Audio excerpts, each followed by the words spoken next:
Muscap DPC P3 Maluku Tengah, ketua terpilih harus kembalikan kejayaan di Pemilu 2024. Dewan Pengurus Cabang P3 Maluku Tengah menggelar musyawarah cabang ke-9 di Baileo Insinyur Soekarno Pandopo Bupati Kota Masohi, Jumat 3 Desember 2021 malam.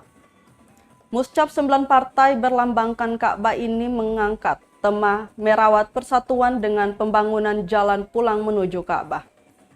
Dibuka langsung secara virtual Sekjen DPP P3 Arnawi Tomafi, serta dihadiri Sekjen DPW P3 Maluku serta seluruh pengurus anak cabang P3 yang tersebar di 18 kecamatan di Kabupaten Maluku Tengah.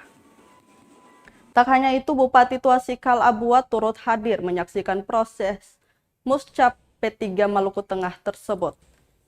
Dalam sambutannya, Arnawi berpesan agar setelah terpilihnya formatur baru bisa mengembalikan kejayaan P3 di Maluku Tengah saat pemilu dan pileg 2024 mendatang. Dia berharap muscap kali ini bisa dilaksanakan secara elegan dengan mengedepankan musyawarah sehingga terpilih pemimpin partai terbaik dari yang terbaik. Selanjutnya, muscap tersebut akan dilanjutkan di gedung TP PKK yang bersebelahan dengan Sekretariat DPC P3 Maluku Tengah, Sabtu 4 Desember 2021 pagi ini. Satu kali Bapak.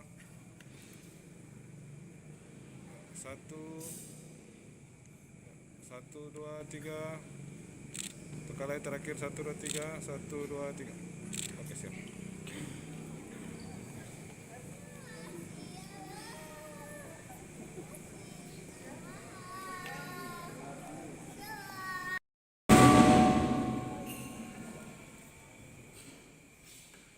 Terima kasih sudah nonton. Jangan lupa like, subscribe, dan share ya.